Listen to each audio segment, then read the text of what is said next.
So there's some huge news coming out of Meghalaya. We're talking about a massive investment that's promising to completely change their power grid.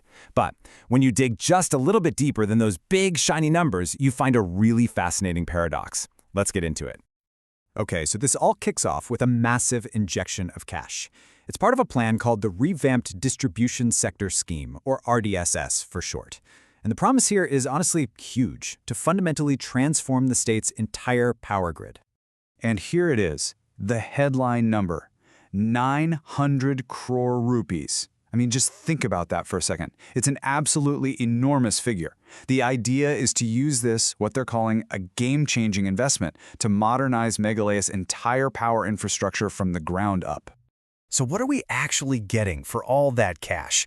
Well, it's basically a colossal hardware upgrade.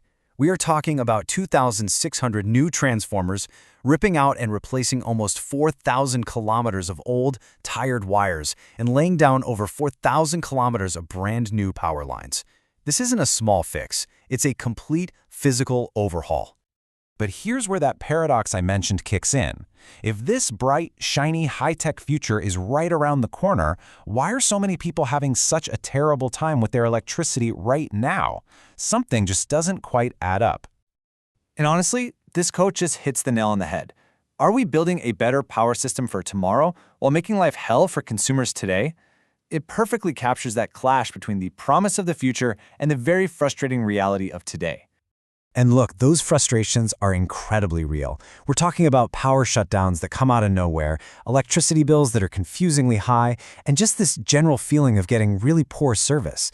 That's the daily experience that just feels so different from the promise of that 900 crore investment. So what is really going on here? What's the root cause? It's not just about old equipment.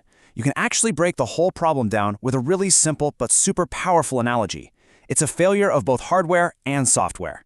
Think of it like this. The hardware is the physical grid. You know, the actual wires, the poles, the transformers. That's what the 900 crore is meant to fix. But the software? Well, that's everything else. It's how the grid is managed, it's the billing systems, it's governance, and this is the big one. It's preventing power theft. And this huge investment, it only really targets one half of that equation. So yeah, on the one hand, the investment is great for fixing the physical stuff, the hardware, which cuts down on what they call technical losses. Perfect. But on the other side, it pretty much ignores things like rampant power theft, billing that just doesn't work right, and a real lack of accountability. Those are the commercial losses, and shiny new wires are not going to fix those problems. And you can see the scale of this software problem clear as day in the numbers. Meghalaya's total power losses, that's called T&D loss, are over 30%. Now, compare that to the national average, which is around 22%. That huge gap, that's where all the lost power and money is, and it's mostly driven by those software issues like theft and bad management. And here's the real kicker. Studies have shown this again and again. When you just upgrade the hardware without fixing the governance, the software, you get 30 to 40% less impact for your money. It's like pouring water into a leaky bucket. Sure, you can pour faster, but you're not fixing the hole.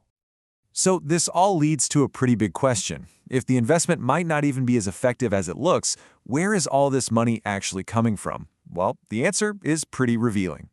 Turns out a whopping 90% of this money is coming from the central government, most of it as a grant and the rest as a loan. Only 10% is actually coming from the state itself. So that kind of reframes the whole thing, doesn't it? This is mainly a central government initiative being rolled out in the state.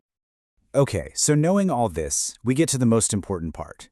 Because it's not just about understanding the problem, right? It's about asking the right questions to make sure there's accountability and to get real results for the people of Meghalaya. So question number one has to be about results. It's not good enough to just spend the money.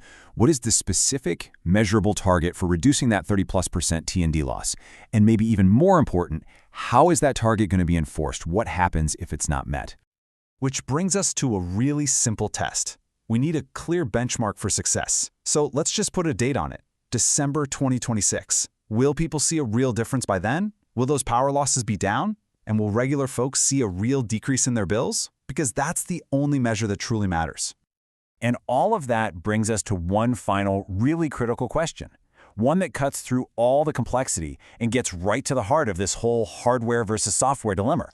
Because if you don't solve those deep, systemic software issues, the governance, the billing, the theft, You really have to ask yourself, aren't we just giving thieves newer, better wires to steal from? It's a tough question, but it's one that's definitely worth thinking about.